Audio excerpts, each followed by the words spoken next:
있으신 것 같네요. 자, 그러면 첫 번째 주제 여기까지 하고요. 두 번째 주제로 빨리 넘어가겠습니다.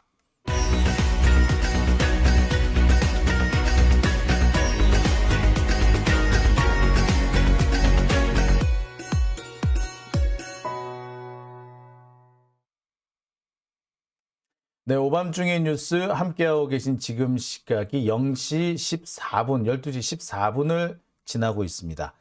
자, 그럼 제가 준비한 두 번째 얘기부터 해보겠습니다. 제가 준비한 두 번째 주제는요. 김기현 비리 의혹입니다. 마침내 터졌다. 김기현 비리 의혹. 울산 KTX 역세권 개발 비리입니다. 자, 이게 뭔 소린고 하니요. 자, 오늘 뉴스 보신 분들은 아실 겁니다. 이 노컷 뉴스에서 단독 기사를 냈더라고요. 울산 KTX 역세권 개발 비리 의혹. 근데 이게 지금 그 CBS에서 열심히 보도를 하고 있는 내용이긴 합니다만 울산 지역에서는 이미 오래된 얘기였어요. 이미 다 아는 얘기였어. 근데 이게 그동안 이게 검찰 때문인지, 김기현이 윤석열하고 가까워서 윤핵관이라서 그런 건지 모르겠으나, 이 김기현과 관련된 비리 의혹들이 보도가 안 돼요. 이게 보도가 되고도 남음이 있는데, 어떻게 된 일인지 김기현과 관련된 얘기들은 쑥 들어가서 나오지를 않습니다. 지금, 여러분들이 지금 고래고기 의혹 이런 얘기를만 하시는데 고래고기 의혹 말고도 김기현 관련된 의혹들이 상당히 많아요. 특히 김기현의 친형과 친동생이 김기현을 내세워 가지고 울산 지역에 특히 공사장 납품을 독점했다. 이런 의혹 같은 경우는 정말로 꽤 오래됐고 실제로 경찰이 수사까지 진행을 했었는데 검찰이 압수수색 영장을 안 내주는 바람에 망했던 그런 수사입니다. 그거는 지금이라도 사실 수사를 해야 돼요. 자, 그런데 거기에 이어서 울산 KTX 역세권 개발 사업과 관련해서 또 비리 의혹이 터집니다. 근데 이 역시도 사실 몇 년 전에 이미 문제가 됐었어요. 심지어 이 김기현하고 그 국민의힘 안에서 그 울산시장 후보를 놓고 각축을 벌였던 강길부 전 울산시장이 김기현한테 이런 비리 의혹이 있다라고 폭로했던 부분이 바로 이 울산 KTX 역세권 개발 의혹이었어요. 얼마나 오래됐다는 얘기야, 이 얘기가. 근데 이게 지금에서 지금 터져 나오고 있는 거죠. 아니, 지금에서 터져 나오는 게 정말 다행인 거죠. 제대로 했었으면 이 김기현 시장은 일찌감치 이 사람이 국회의원 어린 반푼어치도 없어. 일찌감치 이 사람은 감옥에 갔었어요. 정상이에요. 만약에 검찰이 이재명 하듯이 김기현을 털었다면 이거 아마 김기현은 아마 지금쯤 뼈도 못 추렸을 거야. 자, 여기에서 김기현 비리 의혹, 특히 울산 KTX 역세권 개발 비리 의혹의 핵심이 뭐냐면 환지 개발 방식이에요. 이재명은 절대 안 된다고 했던. 그런데 대장동 업자들은 마지막까지 미련을 못 버렸던 그 환지 개발 방식을 김기현은 울산 KTX 역세권 개발 사업에서 했다라고. 자, 그렇다면 진짜 비리는 누가 저지른 걸까요? 자, 하나하나 좀 짚어보겠습니다. 울산 KTX 역세권 개발이란 것은 바로 이 그림과 같은 겁니다. 이 그림에서 보듯이 KTX 철로를 주변으로 철로 양쪽에 있는 당시 농지였어요. 유휴 농지를 개발해서 대규모 상업시설과 주거시설로 바꾸는 사업이 바로 울산 KTX 역세권 개발 사업입니다. 여기에 컨벤션 센터도 들어가고 그렇게 하려고 했던 거예요. 이 위치가 괜찮은 것이 KTX 역을 끼고 있는데 한쪽 편에는 또 고속도로 서울산 IC가 같이 지나고 있습니다. 그러니까 한쪽에는 KTX, 한쪽에는 고속도로면 뭐야? 진짜 이게 그냥 금싸라기 땅인 거죠. 여기를 개발을 하려고 했던 겁니다. 자, 문제는 여기서 벌어집니다. 이 울산 역세권 개발을 하는데 KCC 공장이 걸림돌로 등장을 해요. 이 KCC가 여기에 공장을 하나 갖고 있었던 모양인데 이 공장 부지가 바로 이 KTX 역사 근처에 있었던 거야. 그러면 이 역세권 개발을 하려면 여기부터 해야 되겠지. 자, 이 와중에서 이 김기현 시장이 KCC 측에 엄청난 이익을 줬다라는 겁니다. 특혜를 줬다는 건데 이 특혜가 자그마치 수천억 원에 달하고 심지어 이 특혜를 주기 위해서 3가지 꼼수를 썼다는 것이 의혹의 핵심입니다. 자, 하나씩 좀 보여드릴게요.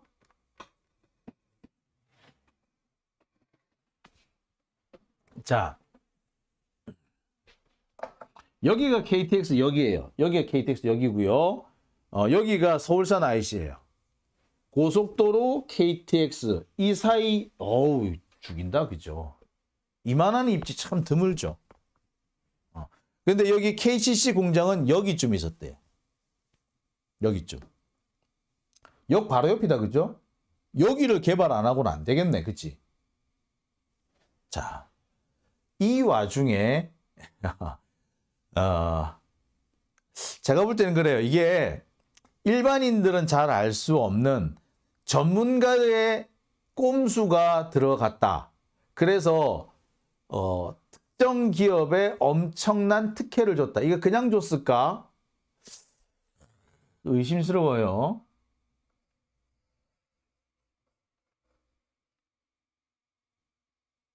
자, 몇 가지 꼼수가 작동이 됐다라고 하는데, 자, 일단 이 울산 KTX 역세권 개발 계획에 대해서 잠시 설명을 드리겠습니다. 여기가 KTX 선로고요. 여기가 역사입니다. 이 역사를 기준으로 해서 동쪽과 서쪽 역을 나눠서 1단계, 2단계로 나눠서 개발합니다. 뭐 1구역, 2구역이라고 하고 1단계, 2단계라고 합니다. 자, 여기에 KCC 공장이 있었어요. 자, 1단계하고 2단계로 나눴고 1구역, 2구역으로 나눴으니까 여기 1단계를 먼저 개발하고 2단계는 나중에 개발했겠죠. 문제는 여기에서 터집니다. 1단계 여기 대단지 아파트가 들어서요. 그리고 여기는 주로 상업시설이 들어섭니다. 자, 상업시설, 뭐 공공시설, 무슨 공연시설, 뭐 이런 것, 전시시설 이런 게 들어가요. 자, 보세요. 안 그래도 상업시설은 땅값이 비싸요. 그런데 여기에 대단지 아파트가 쫙 들어서 1구역에 쫙 들어서고 난 다음에 그 다음에 여기를 개발한다고 돼. 그러면 여기 땅값이 올라 안 올라? 오르지. 여기부터 개발했다면 땅값이 그렇게 많이 안 올랐을 텐데 여기를 한번 싹 개발 끝내고 난 다음이니까 여기 다음에 두 번째 2단계 개발을 들어가려니까 여기 땅값이 많이 올랐죠. KCC한테 엄청난 이득이 됐을 겁니다. 첫 번에 시작하자마자 개발 여기부터 했었다면 오히려 여기는 그렇게 땅값이 비싸지 않았을 거예요. 아니면 1단계, 2단계 나누더라도 애시당초 이때 이미 보상액을 정해놔 버렸다면 상황이 완전히 틀렸을 거야. 자, 그런데 이렇게 됐어. 즉 1구역을 먼저 개발하고 난 다음에 2구역, 2단계 개발에 들어가는데 그 사이에 집값 폭등을 해버립니다.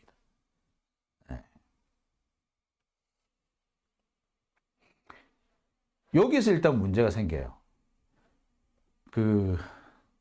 KCC 입장에서는 돈을 더 받고 싶겠지. 땅값이 올랐으니까. 그런데 이게 땅값 오른 게 지가 잘해서 오른 게 아니잖아. 불로소득이잖아요. 그럼 이거는 공공기관, 지방자치단체가 환수하는 게 마땅하죠. 그런데 이게 KCC의 이득으로 돌아가 버린 겁니다. 여기서 특혜 의혹이 나누는데, 자, 아까 말씀드렸듯이 1단계, 2단계 쪽으로 나눠서 구분하면서 KCC한테 지가 상승이 될 수 있는 기회를 제공한 겁니다. 이와 관련해 가지고는 강길부, 울산시장도 했고, 울산에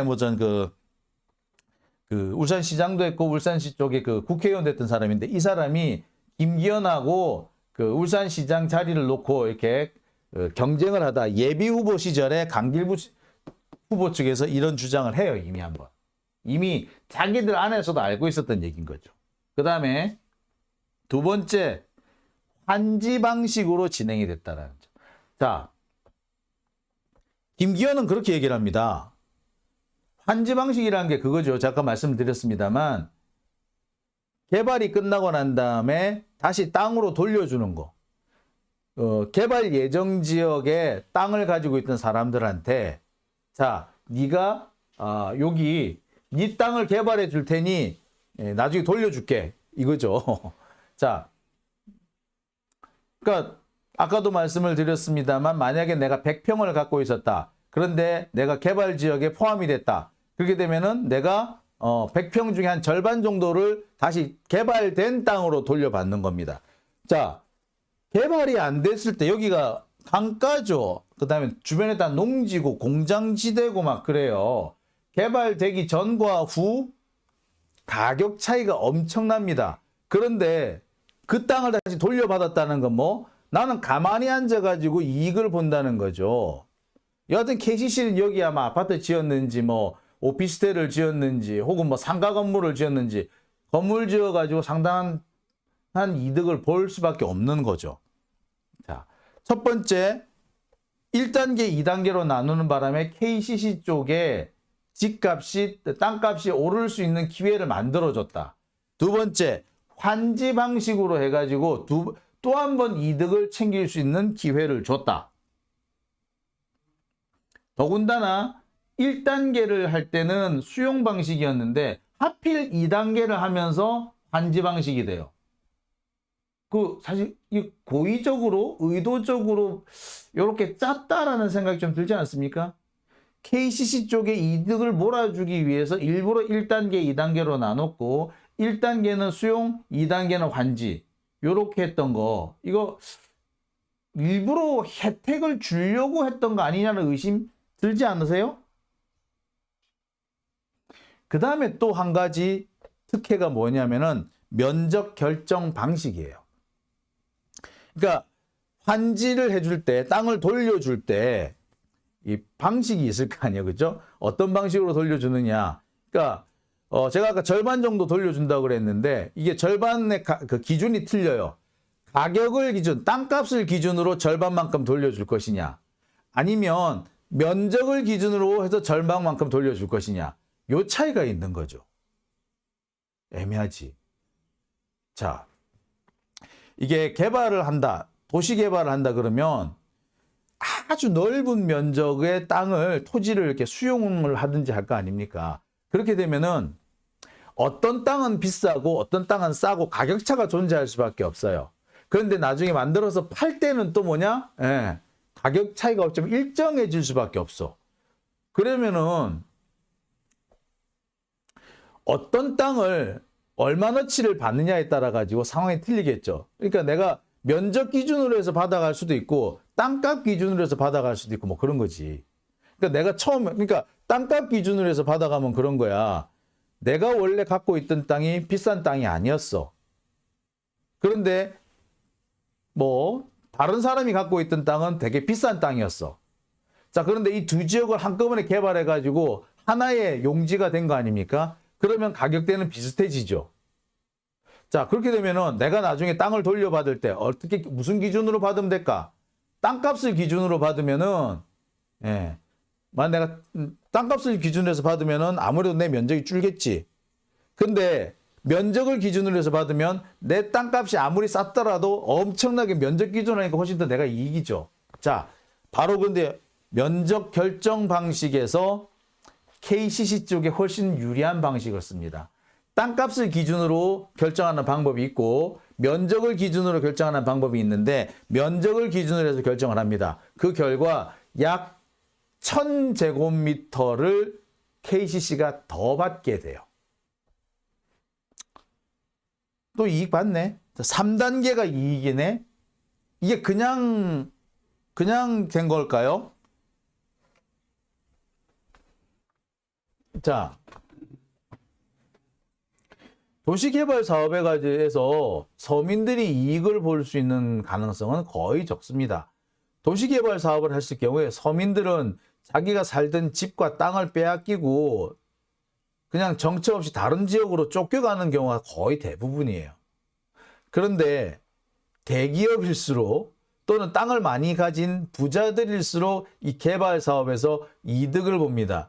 그 대표적인 사례가 이 환지 방식인데, 환지 방식으로 한다는 것 자체가 특혜인데 땅값이 오를 기회를 한번 만들어주고 배분할 때 또 유리한 방식으로 해주는 겁니다. 이거 땅집보 헤엄치기인 거죠. 일반 서민들한테 이런 방식의 보상이 이루어질 수가 없어요. 자, 그런데 이와 관련해서 김기현은 또 거짓말도 합니다. 바로 이 부분이 더 문제라고 볼 수 있죠. 김기현은 뭐라고 얘기를 하냐? 울산시장 시절에 이런 말을 해요. 그러니까 이렇게 사실 아까 말씀드렸듯이 KCC가 상당한 이익을 봤다고, 특혜를 봤다고. 그러니까 여기저기서 야, 이거 특혜 아니야? 야, 김기현 똑바로 한 거 맞아? 라는 그런 의구심이 터져 나오겠죠. 그러니까 김기현이 뭐라고 얘기하냐면, KCC 쪽에서 요구가 그랬다. 너무 과다한 요구를 하잖아. 돈을 너무 요구하는 보상 금액이 너무 크더라고. 그래서 그 돈으로 주는 것보다는 차라리 이렇게 환지 방식으로 하는 게 낫겠다라고 결정을 한 거예요. 그래, 얼마를 달라고 그랬는데, 네, 2,500억 원. 2,500억 원? 야, 좀 세기는 세네. 라고 해서 당시에는 일단 넘어갔어요. KCC가 너무 많은 보상을 요구하는 바람에 그럴 바에는 차라리 환지가 낫겠다라고 해서 그쪽으로 갔다라고 주장을 한 거예요. 그랬는데 최근에 새로운 문서가 발견이 됩니다. 새로운 문서 내용을 보면 KCC가 요구를 한 게 아니더라는 거죠. KCC가 요구한 게 아니라 오히려 울산시 쪽에서 먼저 제안을 했을 가능성이 제기가 됩니다. 그리고 KCC가 요구한 금액이 2,500억 원이 아니더라는 이게 나와요. 용역 조사를 했는데 울산역 역세권 타당성 조사 용역을 했는데 이 용역 결과 뭐가 나왔느냐? KCC 쪽에 줄 보상비는 217억 원. 나머지 지작물이라든지 영업시설이라든지 영업손실 이런 것까지 다 환산하더라도 414억 정도면 되겠더라라는 이런 용역조사 결과가 나온 거예요. 그런데 갑자기 2,500억 원은 어디서 나왔지? 더군다나 이 계산을 할 때 보상 금액을 계산할 때 누구 기준으로 했다? KCC 쪽에서 가지고 온 자료가 있는데 그 자료를 보니까 414억 원이면 되겠더라라고 한 거예요. 그런데 갑자기 2,500억 원이라니 KCC는 400억 원밖에 요구를 안 했다는데 이게 뭐야? 라는 상황이 된 거죠. 즉 김기현은 거짓말을 한 겁니다. 아니 400억 원만 주세요. 그럼 됩니다. 라고 했는데 굳이 2,500억이나 준 이유가 뭐야? 굳이 2,500억이나 준 이유가 뭐야? 400억이면 된다는데 2,500억이면 무려 6배 아닙니까? 6배씩이나 부풀려 준 이유가 뭐야? 그 캐시백 하려고 그런 거 아니야? 의심스럽죠.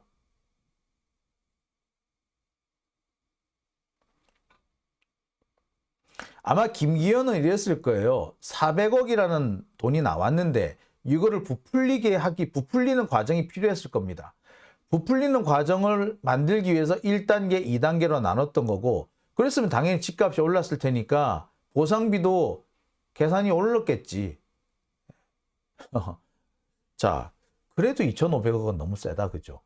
400억짜리가 갑자기 2,500억이 된다. 이건 누가 보더라도 캐시백을 노리지 않고서는 일어날 수 없는 상황인 거죠. 자, 또 있습니다. 아까도 말씀드렸습니다만 면적 결정 방식, 환지 면적 결정 방식인데요. 환지 면적 결정 방식은 크게 면적식과 평가식이 있습니다.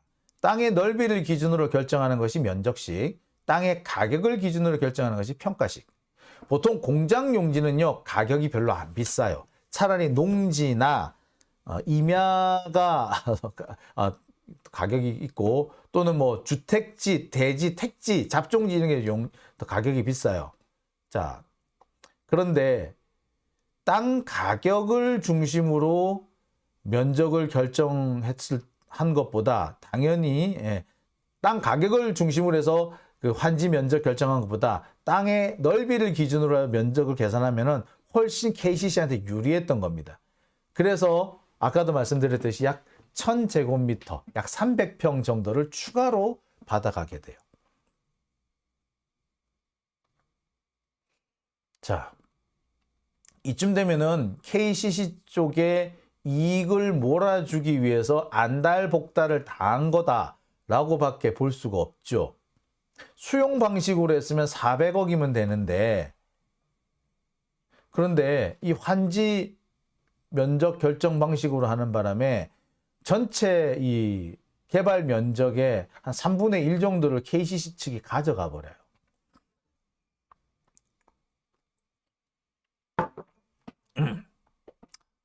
황당한 상황인 거죠. 말 그대로 황당한 상황인 거죠. 자,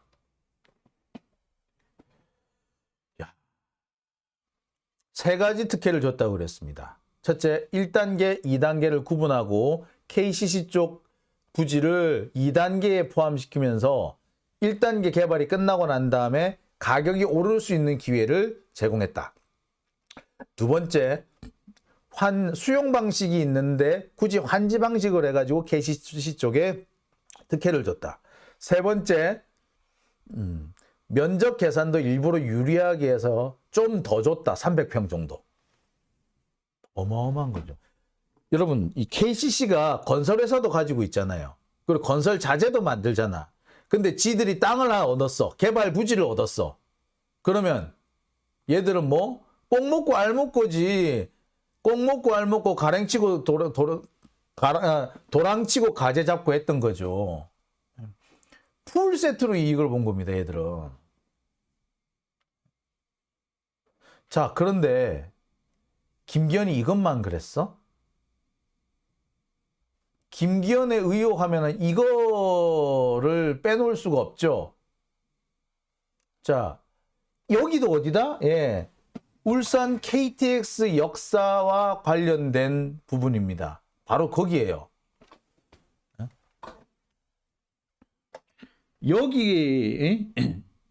여기가 울산 KTX 여기 있어요. 어디야? 여기구나, 여기. 여기에 여기구나, 여기. 울산 KTX 여기 있어.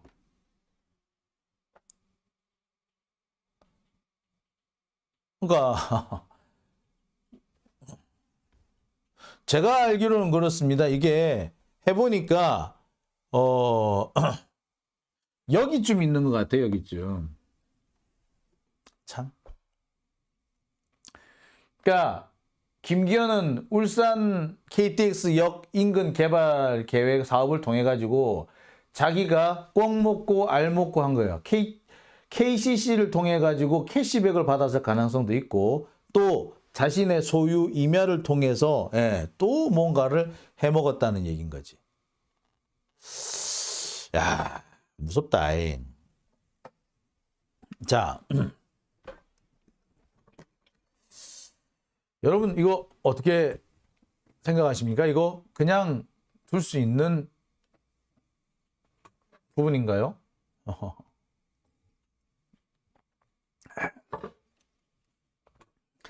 참, 옛날에는요, 비리를 저지르는 방법이 직접 현금을 뜯어먹는 방식이었어요. 뜯어오는 방법.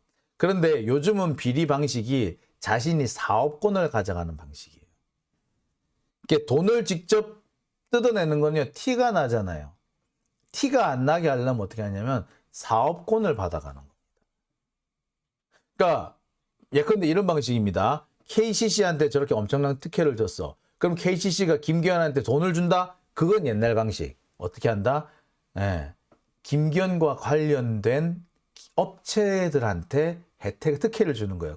자, KCC가 만약에 다시 거기 건물을 지을 거 아니야. 거기가 이제 상업용지게 됐기 때문에 거기 뭐 오피스텔을 짓든지 아니면 사무용 건물을 짓든지 혹은 뭐 거기 무슨 컨벤션 센터를 짓든지 하여튼 그걸 지었을 거 아니에요. 그 공사를 하는 와중에 납품하는 업체, 예를 들어 뭐라 해죠, 레미콘 업체를 누구한테, 야 김기현 너 동생 업체, 그 철근 공급하는 업체는 뭐 김기현 친형 업체, 이런 식으로 하는 거야. 티 난다 안 난다? 안 나. 전혀 안 나요. 날 수가 없지. 그럼 김기현은 어떻게 이익을 받느냐? 예, 그 사이에 납품을 관장한다든지 돈이 오가는 과정에 중간에 통행세를 받는 법인을 하나 끼워 넣어요. 그 법인이 나중에 그 법인의 돈이 다 모이겠죠. 그게 바로 비자금 저수지, 뇌물의 저수지가 되는 겁니다. 요새 뇌물 그렇게 줘요. 돈으로 안 줘. 누가 돈으로 줘? 바보야? 현금 전해주는 놈 바보야. 안 들키게 돈 주는 방법이 얼마나 많은데 그렇게 하는 거예요. 네. 그렇게 본다면 김기현은 상당히 많은 비리를 저질렀을 가능성이 있습니다.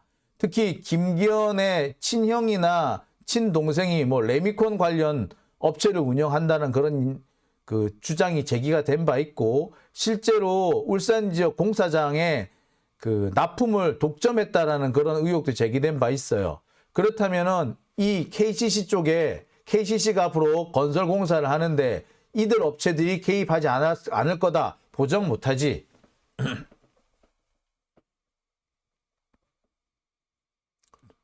자, 요런 방식으로 주면은요 티 안 나요.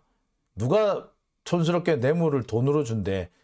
한동훈 돈 봉투 부시럭거리는 소리 지랄하고 자빠졌네. 아이, 어디, 요새 그렇게 돈 봉투 현금으로 주는 바보가 어딨냐고. 티 안 나게 3쿠션으로 돌려서 주지. 예? 가장 기초적인 방식이 뭔 줄 아세요? 예? 내 아들내미나 내 동생이나 이런 사람들을 어디 취업을 시키는 거야. 나한테 뇌물 줄 의사가 있는 업체에 취직을 시켜. 그러면은 내 아들 혹은 내 동생이 취직해서 받는 월급은 뭐다? 사실 다 나한테 오는 뇌물인 거지. 그렇게 하는 거예요. 근데 동생, 아들, 걔들이 받는 돈이 나하고 무슨 상관이 있어? 법적으로는 상관이 없어요. 그래 곽상도 무죄 나온 거 아니야. 그런 방식으로 해요. 그래가지고 나중에 어떻게 하느냐. 내 동생이나 우리 아들이 그 월급 형식으로 뇌물을 받아. 그거 가지고 집을 하나 사. 그 집을 나중에 내가 또 사. 가족들끼리 막 주고받고 하는 거지. 그러면 뭐가 된다? 합법적으로 난 집이 생긴 거예요. 뇌물을 받아가지고. 더 웃기는 거 얘기해줘요. 자, 집을 살 때 보통 현금으로 다 못 사죠. 대출을 내죠. 대출을 내는데 담보를 한다든지 누가 대출을 낼 때 그 담보를 잡는 경우도 있고, 경우에 따라서는 보증을 세우는 경우도 있죠. 왜 대출 액수가 클 때는 보증인이나 담보물을 잡잖아. 근데 그 보증인이나 담보물을 누가 잡는다? 나한테 뇌물 줄 의사가 있는 업체한테 받는 거야. 야, 희한하게 되지. 돼요. 그런 방식으로 해서 딱 흘러나가. 누가 유치찬란하게 돈 봉투를 준대. 바스락거리는 소리 내면서. 그런 건 없어요. 자, 여기서 보시다시피 김기현의 비리 의혹 지금 터져 나오고 있습니다. 진작 터져 나왔어야 되는 거예요. 이 비리 의혹 제가 앞서서도 말씀드렸습니다만 일찌감치 알려져 있던 겁니다. 강길부 의원이 옛날에 한번 문제를 삼았던 얘기란 거예요. 그리고 그 전에 울산 지역 언론에서는 숱하게 제기됐던 의혹들입니다. 이게 이번에 CBS에 딱 물리면서 전국적으로 알려졌을 뿐이에요. 그렇다면 그동안에 검찰은 뭘 했을까요? 저는 그렇게 생각됩니다.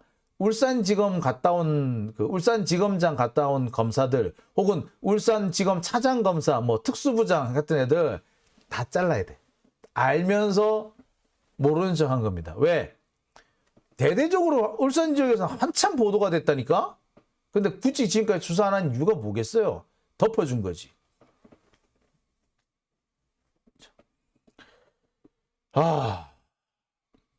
자, 오밤중의 뉴스. 두 번째 소식은 여기까지 하고요. 이어서 세 번째 주제로 넘어갑니다.